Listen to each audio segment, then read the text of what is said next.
Number 9. Gas station snatching. In February of 2024, surveillance cameras at a gas station in Buckeye, Arizona captured footage of a woman fleeing from the passenger side of an SUV and running towards the store's entrance. She was chased by a man who exited from the driver's side and grabbed her from behind. He could be seen dragging the woman back to the vehicle by the neck. The man hopped back into the SUV and sped off without getting gas. Police learned of the incident from a concerned witness who dialed 911. With no idea who the parties were or what the nature of their relationship was, if any, they released a security video to the public along with an appeal for information. Speaking with Fox 10 Phoenix, Buckeye Sergeant Tamala Skaggs described the footage as extremely concerning to law enforcement.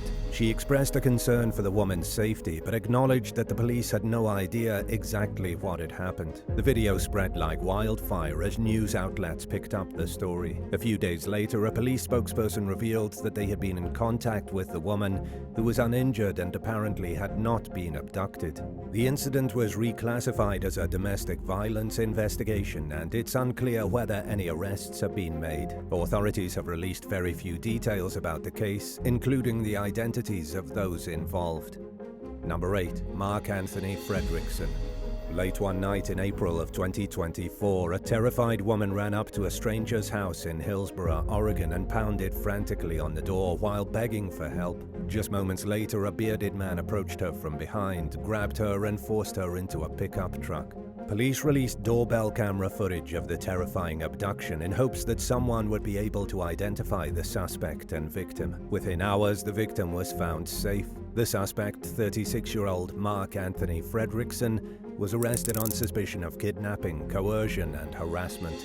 Authorities remain tight-lipped on many of the details of the case, citing an ongoing investigation. Court documents identify Frederickson as the victim's spouse, but little else is known about what led up to the disturbing incident.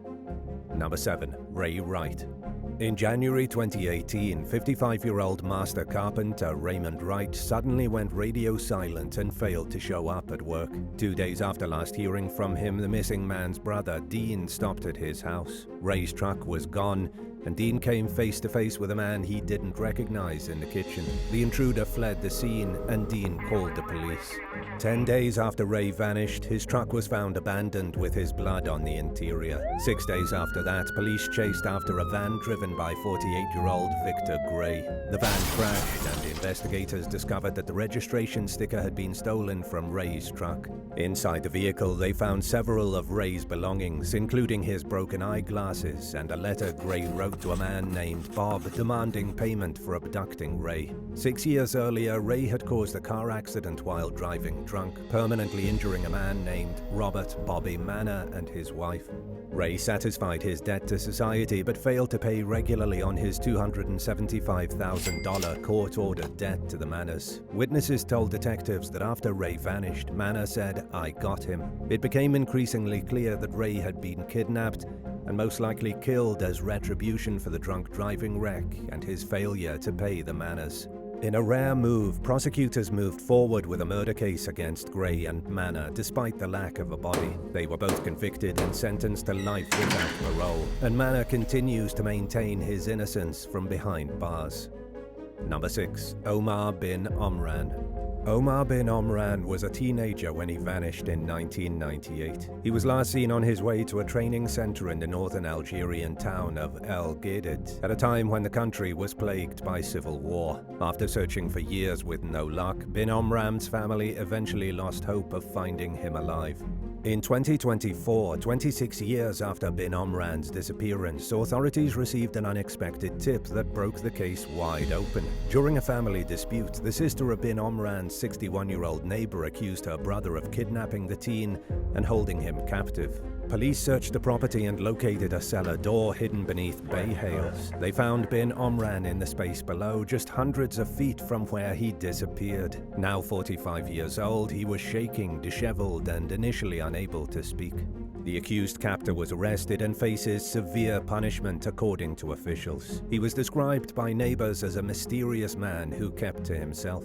In the meantime, Bin Omran regained his ability to speak and reunited with his loved ones. According to local media, he said that he used to see his family through a cellar window but was unable to call out for them because the neighbor had put him under some sort of spell. He's currently receiving support from his family and the government while he begins healing from his trauma and reintegrates into society. Number 5. Samantha Stites.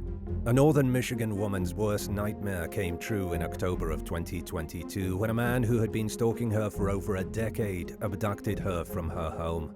Samantha Stites had met Christopher Thomas while attending college in 2011. Thomas mistook the young woman's kindness and attempts to make him feel included as having a deeper meaning. He became obsessed with Samantha even after she made it clear that she wanted to be left alone. Samantha hoped the harassment and stalking would end after college, but Thomas followed her to another state and continued bothering her. In 2014, she was granted a 6-year order of protection against Thomas. During that time, he continued to stalk Samantha but did not physically go near her. After the order expired in 2020, Thomas began contacting Samantha again. He also hid a GPS tracking device on Samantha's car and followed her almost everywhere.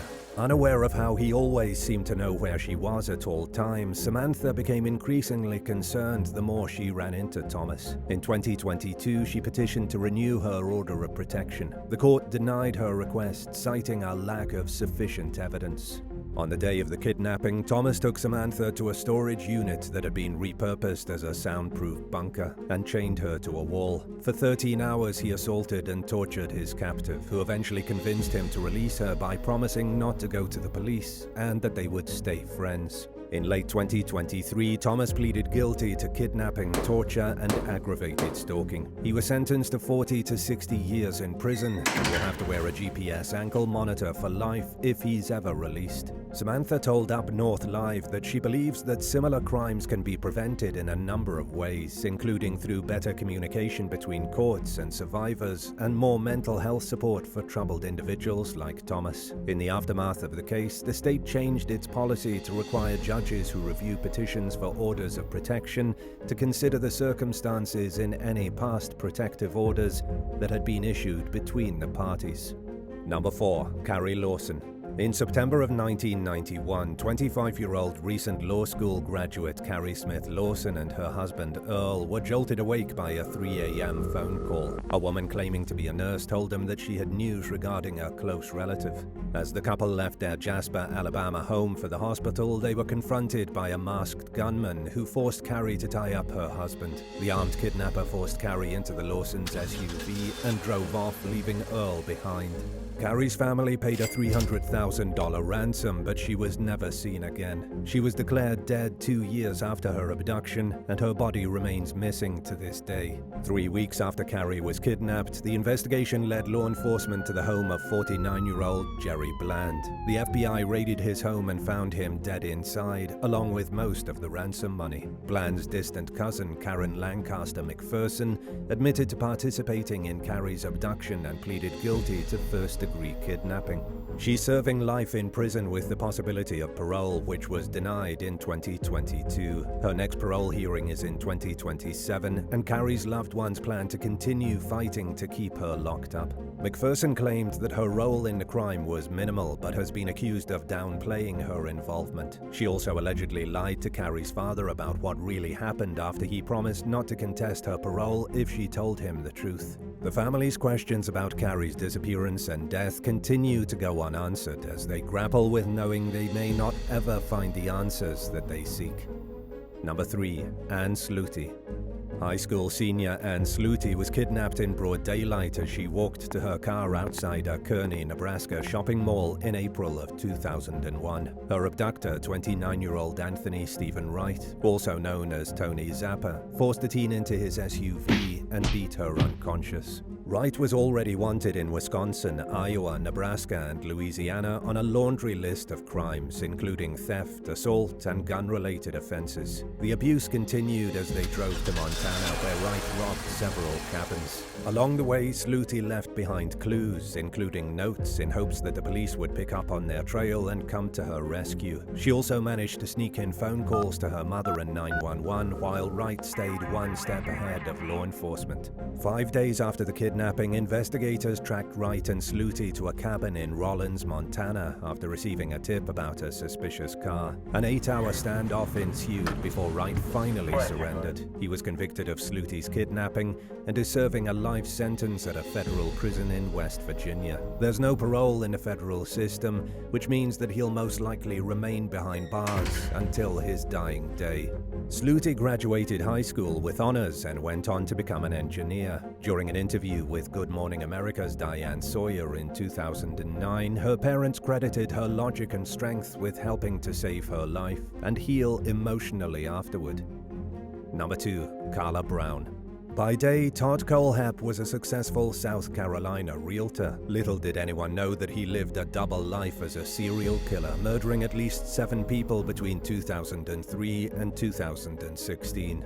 Colehap kidnapped one of his only known survivors, 30-year-old Carla Brown, in August of 2016 by luring the young woman and her boyfriend, Charlie Carver, to his remote property in Moore with an offer of work. Brown had worked for Colehap in the past, and she had no reason to think anything bad would happen.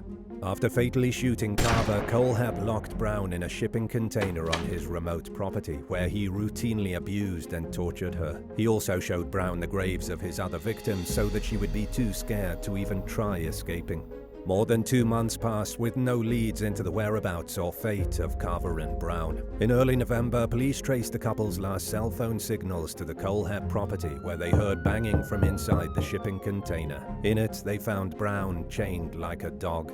Several bodies were found on the property, and Colehap's dark past soon came to light. As it turned out, he had severe anger issues dating back to childhood and a previous kidnapping conviction on his record from 1987. He also had a history of making women uncomfortable and an obsession with guns. In May of 2017, Colehap pleaded guilty to 7 counts of murder and 2 counts of kidnapping in exchange for being spared from the death penalty. He was sentenced to 7 consecutive life terms without the possibility of parole. And now for number 1. But if you want to hear more bizarre and crazy stories, stay tuned after the video for some more content. Number 1. Mary Stoffer. School teacher Mary Stoffer and her daughter Elizabeth were leaving a beauty salon in Roseville, Minnesota in May of 1980 when a man abducted them at gunpoint in broad daylight. At first, Stoffer didn't recognize the man. She eventually realized that he was a former student she had taught years ago. 29-year-old Ming Sen-Xiu had developed an obsession with Stoffer back in high school. 5 years earlier, he had broken into her in-laws' home believing he was at Stoffer's residence. The victim survived, but never called the police because Xiu had threatened to come back and kill them if they reported the crime.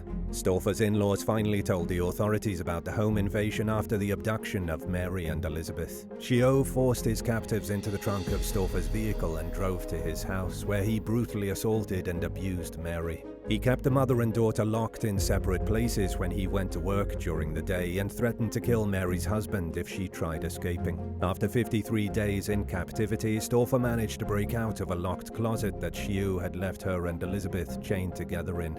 They dialed 911 and waited outside for the police, ignoring the dispatcher's instructions to stay inside out of a fear that Xiu would return and kill them. An officer found them crouched behind a car, terrified for their lives. While in pre-trial detention on kidnapping and other charges, including the murder of a young witness in the abduction case, Xiu offered an inmate $50,000 to kill Stoffer and Elizabeth to prevent them from testifying. The inmate went to the FBI, and the plan was thwarted. Xiu managed to sneak a knife into the courtroom and cut Mary in the face when she took the stand. The wound required 62 stitches to close up.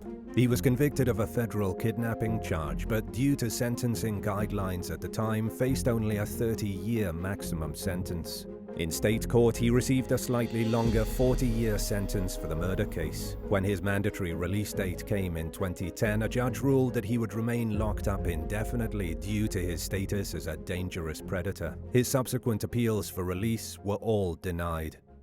Number 10. Sher Pini. 34-year-old mother of two, Sher Pini vanished in 2016 during a jog near her Redding, California home, leaving the community shocked and terrified. Her devastated husband, Keith, sobbed as he pleaded on national television for her safe return.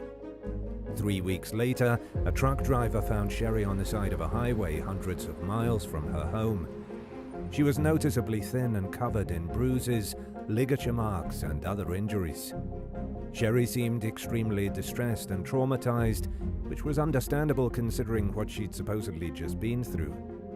So law enforcement tried to be patient and understanding when she was reluctant to speak with investigators.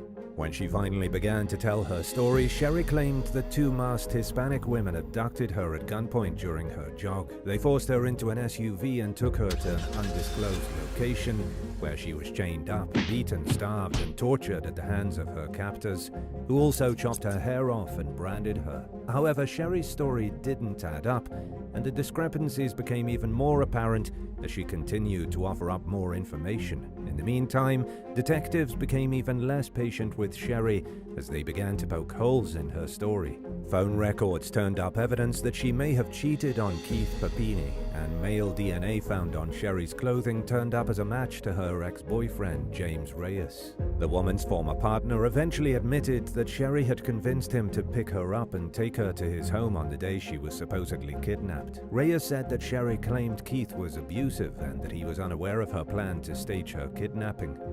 Over the next 3 weeks, she deliberately starved and injured herself in a bid to make her story believable once she made her reappearance.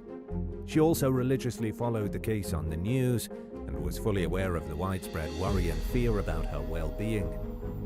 Reyes's claims checked out, and he was cleared of any wrongdoing. Authorities finally charged Sher in connection with the case in 2022, and after standing by her for years, Keith filed for divorce. Sher admitted to the hoax in exchange for an 18-month federal prison sentence and was fined $300,000 for needlessly wasting police and community resources. Number 9. Thelma Williams.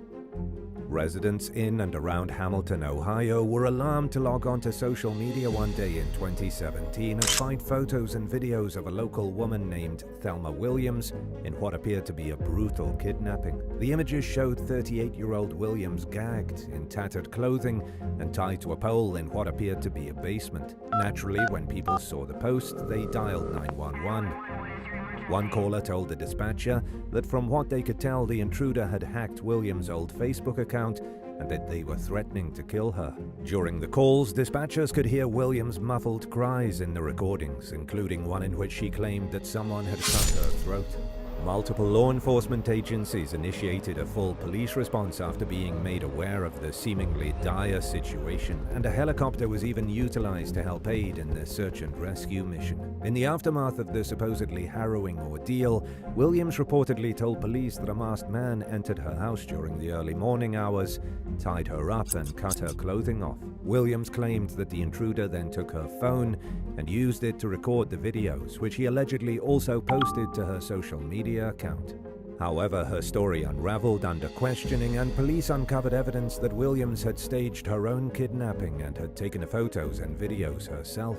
Butler County Sheriff Richard Jones told local station WESH2 that it appeared as though Williams took several different videos before deciding which one to post. He said that in the footage, investigators could actually see Williams waiting for the camera to start recording before putting on her serious face. Jones further accused her of posting the images from a McDonald's restaurant and described the situation as one of the most bizarre cases his department had ever dealt with. Williams pleaded no contest to charges related to the staged kidnapping and was found guilty of making false alarms. She was given credit for time served after spending 10 days in jail and was subsequently sentenced to a year of probation. Number 8. Kevin McGe. While driving home from a writing class one evening in January 2013, two friends came across a disheveled man along a remote road in Galway, Ireland. The unkempt elderly gentleman, later identified as 68-year-old serial fraudster and con artist Kevin McGe, claimed he'd been kidnapped. Based on his thin frame and overgrown beard, it certainly seemed believable. But McGe was nothing other than a lifelong con artist who'd been scamming the system since he was in his 20s. As a matter of fact, it was more or less part of his lifestyle to periodically leave behind an established life in one country, including homes, vehicles, and family, and flee to another country to start his next con. Back in 1973, McGe had left his expensive Jaguar behind at the Dublin airport, along with a partially built luxury home, and had vanished seemingly into thin air. 12 years later, in 1985, he left another vehicle at the Sydney airport in Australia and abandoned his wife, two daughters, and a beautiful 4-bedroom home that he owned. 15 years after that, in 2000, McGe left his house and cars behind in Lawrenceville, Georgia, and fled to Ireland to avoid facing the FBI over an alleged $8 million fraud scheme. After being found on a roadside in 2013, he claimed that he'd been held captive in an underground container for 8 months. He had a cell phone in his possession, which he claimed his abductors had given him when they dumped him off, and it contained the number of a man named John McNevin. McGe asked the Good Samaritans who picked him up to take him to this McNevin character, but they dropped him off at a police station instead. From there, he was taken to a hospital. Doctors were quick to realize that his eyesight was exceptionally good for someone who claimed they'd spent the better part of a year in darkness. And while he was considerably thin, his muscles didn't appear as though they'd wasted away like one might expect when someone is starved and held captive. It didn't take long for authorities to discover McGe's real identity and that he was a wanted serial con artist. McGe claimed that he was being targeted in a case of mistaken identity, but he ultimately pleaded guilty to wasting law enforcement resources and received a 2-year suspended sentence as a result. Number 7. Quinn Gray. Reed Gray was a successful businessman who was easily able to pay the $25,000 per month mortgage on his family's seaside mansion in Ponte Vedra, Florida. In 2009, he arrived home one day to a troubling note left behind by his wife, Quinn. It claimed that she'd been abducted and instructed Reed to remain at home, to not involve the police, and to cooperate with the kidnappers' demand for a $50,000 ransom. After 3 days of failed negotiations with the alleged abductors, Quinn appeared in a parking lot, physically uninjured but in a seemingly inconsolable state. She told police that a 25-year-old gas station employee, Jasmine Osmanovich, had held her hostage in a motel room. The motel manager, however, said that he remembered Quinn and that she seemed totally fine during her stay, and in no way appeared to be in distress. When detectives questioned Osmanovich, he somehow knew that he'd fall under suspicion and had prepared ahead of time. He arrived at the interview armed with his recordings of his conversations with Quinn, proving that the two were having a steamy affair and that she'd run off with him of her own free will.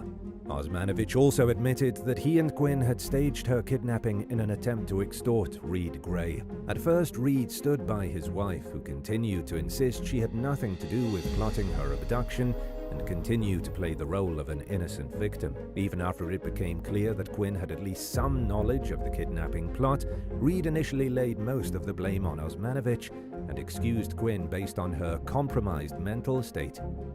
But as the details of the case continued to unfold, Reed eventually saw the situation for what it was and filed for divorce. In the meantime, Quinn and Osmanovich faced extortion charges in criminal court. In hindsight, it was no surprise that Quinn played a role in the scheme. As an accused serial cheater with an alleged drinking problem, she wasn't exactly wife of the year. Sadly, it had to go as far as it did before Reed removed the blinders from his eyes and realized that there was no saving his deeply troubled marriage. Jasmine Osmanovich pleaded guilty to extortion and was sentenced to 6 months of probation. Quinn Gray pleaded no contest and received 7 years of probation. Additionally, the defendants were each ordered to pay $43,000 to cover the cost of taxpayer-funded police resources that were wasted on the fake kidnapping plot. Number 6. Maria Gonzalez. While running a trucking business out of California in 2018, 32-year-old Maria Gonzalez found herself unable to pay $9,000 she owed to subcontractors. To avoid paying them, she claimed that she'd been kidnapped, assaulted, and robbed by two African-American men who barged into her vehicle one day when she pulled over to help a pair of loose dogs. The men supposedly ordered Gonzalez to drive to West Fresno at gunpoint. Gonzalez also claimed that she was pistol whipped until she fell unconscious and that she eventually came to in the back seat of her car in a field about 20 miles, 32.2 kilometers, from where she went missing. She was bound, gagged, and robbed of the large amount of money she'd intended to pay her employees with. Police were called after Gonzalez showed up at her neighbor's house, still partially bound. She was taken to the hospital where she began to tell her bizarre story. But it seemed like she wanted to make it especially clear, above all, that $9,000 had been stolen from her. Detectives examined video and other evidence and ultimately concluded that Gonzalez lied about her abduction to get out of having to pay the subcontractors. Law enforcement also failed to find any suspicious footprints near Gonzalez's vehicle at the site where she supposedly woke up after being left by her kidnappers, indicating that perhaps they never existed to begin with. Gonzalez also had a rather difficult time explaining how she untied herself enough to get out of the car and seek help. Eventually, she confessed to the ruse and was charged in connection with the wasted police resources that were put into investigating the case. Number 5. Ramel Petway. NYPD officers are used to seeing a lot of strange things, but even they were taken aback when they responded to a call and found 36-year-old Ramel Petway bound and gagged along a busy street in Brooklyn, New York. After receiving treatment at a hospital for his alleged injuries, Petway told police that he'd been kidnapped by two men and held captive for 2 weeks before being dumped on the street where he was found. But the story didn't add up for several reasons. For one, the roll of duct tape that was used to tie Petway up was still hanging from his wrists. As the situation became increasingly suspicious, investigators put the pressure on Petway to come clean. He eventually told the truth, that he'd made up the entire thing because he wanted to get away from his girlfriend for a while. But according to him, she would have never been okay with him disappearing voluntarily. Petway was charged with filing a false police report, and while the outcome of his legal case is unclear, it's safe to assume that the consequences on his personal life constituted ample punishment for his boneheaded actions. Number 4. Dr. Mark Salo. In 2002, a 45-year-old pediatrician named Dr. Mark Salo was reportedly kidnapped from his home in Phoenix, Arizona. He was found 3 days later in San Diego when a passerby heard him pounding from the inside of his car trunk. The Good Samaritan called 911, and firefighters used the jaws of life to pry the trunk open and free Dr. Salo, whose wrists and ankles were bound with duct tape. Salo told police that 3 or 4 men had abducted him, and a harrowing story was broadcast on the news. Everything changed, however, when a viewer called authorities and reported seeing Salo crawl into the trunk and close the lid on his own. Police confronted Salo, and he allegedly confessed to staging his own abduction to avoid going to court for a criminal case. Maricopa County Sheriff Joe Arpaio was less than pleased with the news after using his agency's resources to send a helicopter and other detectives to San Diego to investigate the case. He also said that he planned to send Salo a bill. A short while later, Salo was extradited back to Arizona, where he was charged with felony failure to appear in court on a car theft charge. 2 weeks before the fake kidnapping, he'd been arrested for driving a car that belonged to a woman who worked for his medical office, who'd reported it stolen a year and a half earlier. The car had a license plate on it that was stolen from another car nearby on the day of Salo's arrest. His wife and lawyers argued in court that he suffered from depression and financial issues. Later that year, Salo vanished for 3 weeks before being found in Pennsylvania and sent back to Arizona. He pleaded guilty to 1 felony count of unlawful use of means of transportation and was ultimately sentenced to 3 years of probation. After handling his legal issues, Salo returned to his career and got his life back on track. He eventually became a local celebrity who represented living proof that it's possible to overcome mental illness. In 2018, 16 years after his first 2 disappearances, Salo went missing again. Oddly, the media never reported reported whether he was found, but it was made clear that the doctor's friends and family were concerned for his well-being. Number 3. Jessica Nordquist. After moving from Alaska to the United Kingdom to work for an advertising company in 2016, 26-year-old Jessica Nordquist began dating her co-worker, Mark Weeks. The relationship didn't work out, and she apparently couldn't accept that it was over. So she began stalking Weeks online, using as many as 20 different Instagram accounts, and sent messages to her workplace and clients, claiming that Weeks had assaulted her and gotten her pregnant. Nordquist accused the firm of being aware of the assault and brushing it off, and she even bought a fake baby bump on Amazon in an effort to make her claims seem credible. She harassed Weeks and his relatives to the point where he became scared to even sleep in his own home, but he likely never imagined how far she would eventually take things. Weeks ultimately decided to go to the police, who issued Nordquist a warning in early 2017 to stop harassing her victim. 3 months later, Weeks and several others, including friends, family, and colleagues of both himself and Weeks, received an email from an alleged crime group claiming they'd abducted Nordquist. Attached to the email were photos of Nordquist naked, gagged, and bound. A secondary email claimed that the kidnappers had broken her fingers. Investigators rushed over to Nordquist's apartment and found a note from the alleged abductors on the door. A few days later, they found the young woman alive and well at a bed and breakfast in the Scottish Highlands. Even after getting caught faking her kidnapping, Nordquist tried to keep up the ruse, claiming in court that she'd been held captive by an MI5 intelligence agent. She was given multiple opportunities to come clean, but refused, forcing the case to go to trial and putting Weeks through yet another traumatic ordeal. Not surprisingly, her story didn't hold up, and she was found guilty and given a stiff 4.5-year prison sentence. Number 2. Alejandro Mario Cortez. One day in 2018, a snowplow driver spotted a man bound and gagged with duct tape along a roadside in St. Paul, Minnesota. Identified as 46-year-old Alejandro Mario Cortez, the man claimed that he'd been kidnapped from his home in Chicago and taken to St. Paul against his will. He also said that he'd received multiple threatening text messages in the days leading up to the abduction. Authorities called in the FBI, who quickly discovered evidence that Cortez conspired with an accomplice to stage the kidnapping. The pair willingly traveled together from Chicago to Minnesota to carry out the plot. They stayed in a storage facility for several days before the co-conspirator drove Cortez to the site where he was eventually found by the snowplow driver. The accomplice bound his friend and left him there to be discovered. Prosecutors accused Cortez and his friend of staging the abduction in an effort to obtain a visa to stay in the United States. Cortez eventually admitted to the scheme and pleaded guilty to 1 count of visa fraud and 1 count of illegally re-entering the US. As a result of his false claims, he'd also received gift cards and other donations from organizations meant to help crime victims get on their feet. By the time Cortez staged the fake kidnapping, he'd been deported from the US twice. While his sentence was never announced, it's likely safe to assume that he was sent back to Mexico for a 3rd time after serving his punishment. Number 1. Brandon Souls.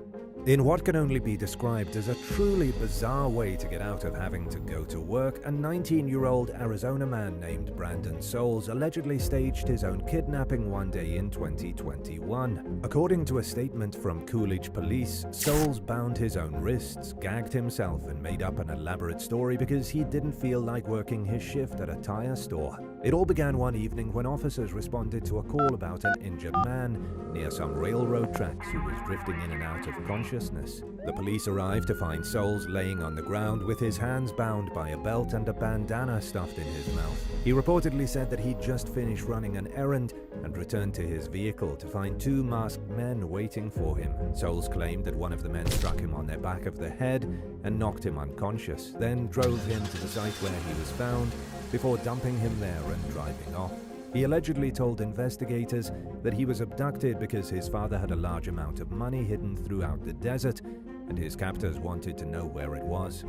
A week-long investigation ensued, during which detectives failed to find evidence of text messages and phone calls that Souls claimed had taken place. Hospital records revealed that he had no head injuries despite supposedly losing consciousness. After being repeatedly pressured about inconsistencies in his story, Soules allegedly admitted to making the whole thing up, including the part about his dad's hidden treasure. He was charged with false reporting to law enforcement as a result. Thanks for watching. If you saw someone being taken, what would you do? Chase them? Call the police? Ignore it because it's none of your business? Let us know in the comments and remember to subscribe. See you soon. Bye.